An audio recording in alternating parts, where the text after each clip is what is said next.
Et maintenant, je vais te raconter l'histoire des deux loups.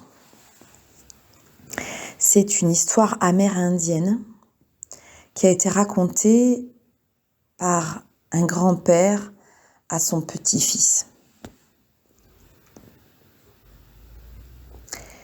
Chacun de nous a deux loups en lui, qui ne cessent de s'affronter. Le premier loup est bon.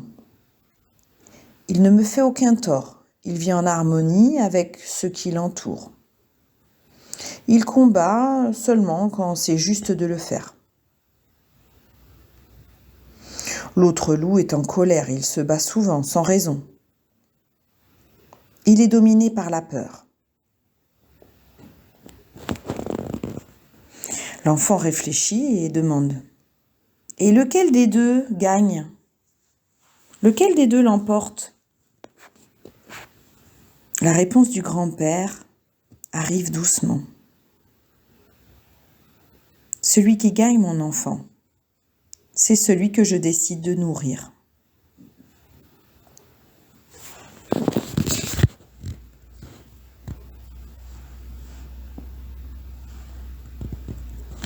Tu prends le temps d'accueillir le message de cette histoire, ce que tu en comprends, ce que tu en ressens.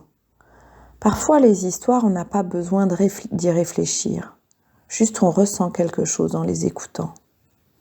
Un peu comme quelque chose de magique qui agit malgré nous, quelque part en nous. Peut-être avec cette histoire, tu peux te demander : et moi, quel loup à l'intérieur de moi je nourris ? Est-ce que c'est celui qui est en paix, qui veut faire le bien, ou est-ce que c'est celui qui a peur et qui est en colère ?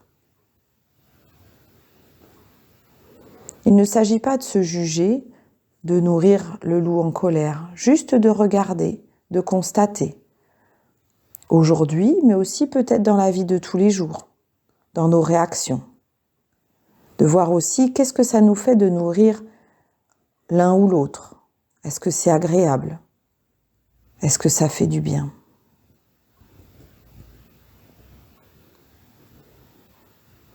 Voilà. Je te propose de prendre le meilleur de cette histoire avant de revenir à ton rythme, ici et maintenant, dans la pièce où tu te trouves.